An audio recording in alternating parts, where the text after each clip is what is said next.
Good morning. What do you mean? Do you mean to wish me a good morning, or do you mean that it is a good morning whether I want it or not? Or perhaps you mean to say that you feel good on this particular morning? Or are you simply stating that this is a morning to be good on? All of them at once, I suppose.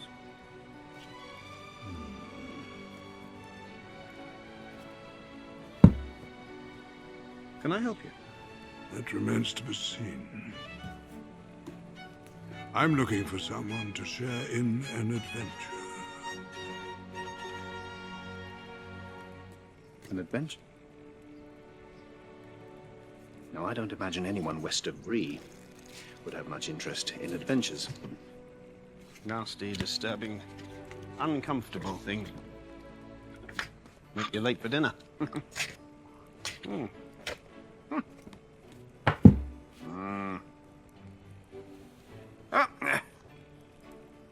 Good morning. To think that I should have lived to be good morning by Belladonna Took's son, as if I were selling buttons at the door. Beg your pardon? You've changed, and not entirely for the better, Bilbo Baggins. I'm sorry, do I know you? Well, you know my name, although you don't remember I belong to it. I'm Gandalf. And Gandalf means... me. Gandalf. Not Gandalf, the wandering wizard who made such excellent fireworks. Oh, too, used to have them on Midsummer's Eve. No idea you were still in business. And where else should I be? Well,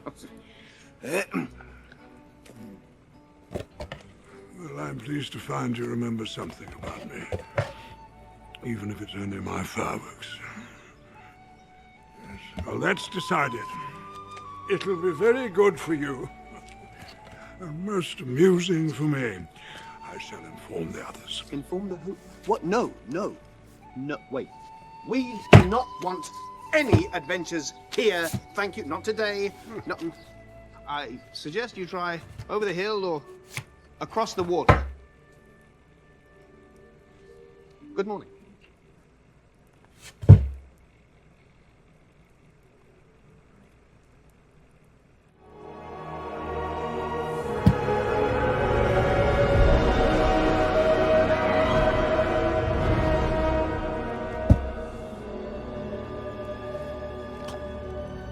We thought our light would never dim.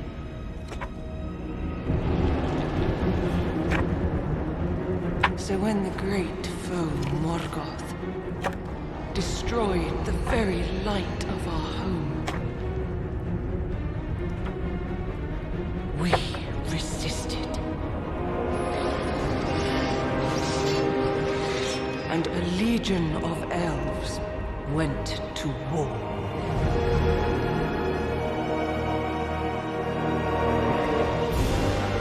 We left Valinor, our home, and journeyed to a distant realm. One filled with untold perils and strange creatures beyond count. A place known as Middle-earth.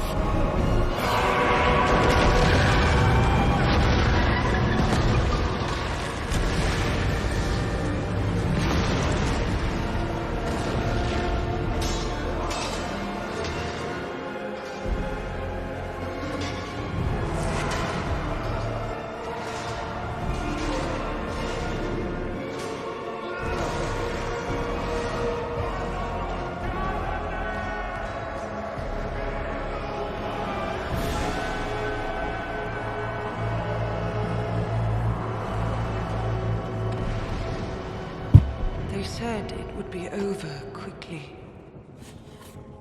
But the war left Middle-earth in ruin. And would last centuries.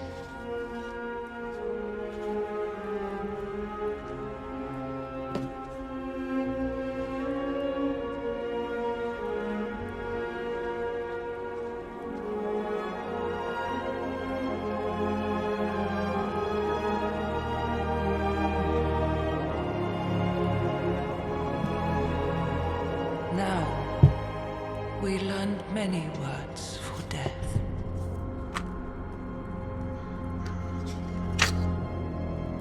In the end, Morgoth would be defeated, but not before much sorrow. For his orcs had spread to every corner of Middle-earth, multiplying ever greater under the command of his most devoted servant, a cruel and cunning sorcerer. They called him Sauron.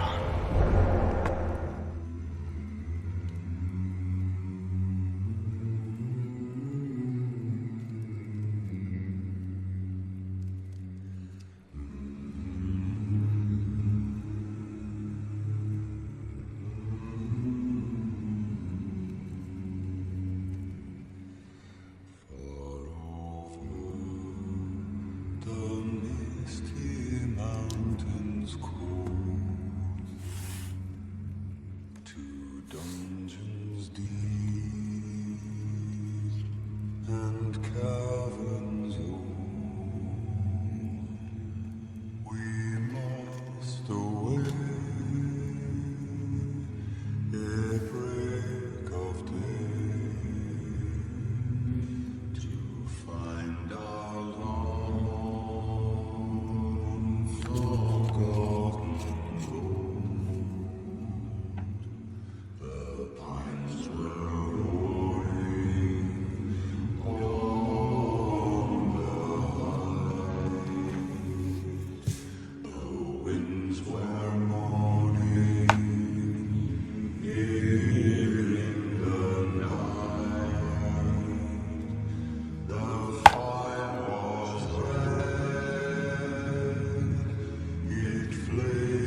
I am servant of the secret fire, wielder of the flame of our Lord.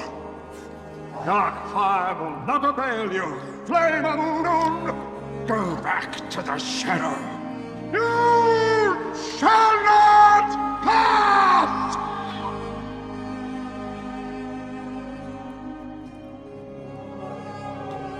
Where is the horse and the rider? Where is the horn that was blown? They have passed like rain on the mountains, like wind in the meadow. The days have gone down in the west, behind the hills, into shadow. It's like in the great stories, Mr. Frodo. The ones that really mattered. Full of darkness and danger they were. And sometimes you didn't want to know the end.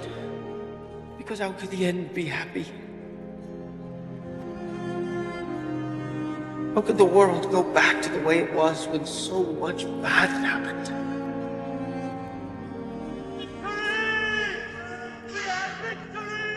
But in the end, it's only a passing thing. This shadow. Even darkness must pass. A new day will come.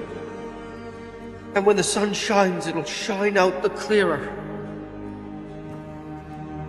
Those were the stories that stayed with you. That meant something. Even if you were too small to understand why. But I think, Mr. Frodo, I do understand. I know now. Folk in those stories had lots of chances of turning back, only they didn't. They kept going. Because they were holding on to something. What are we holding on to, Sam? That there's some good in this world, Mr. Frodo. And it's worth fighting for.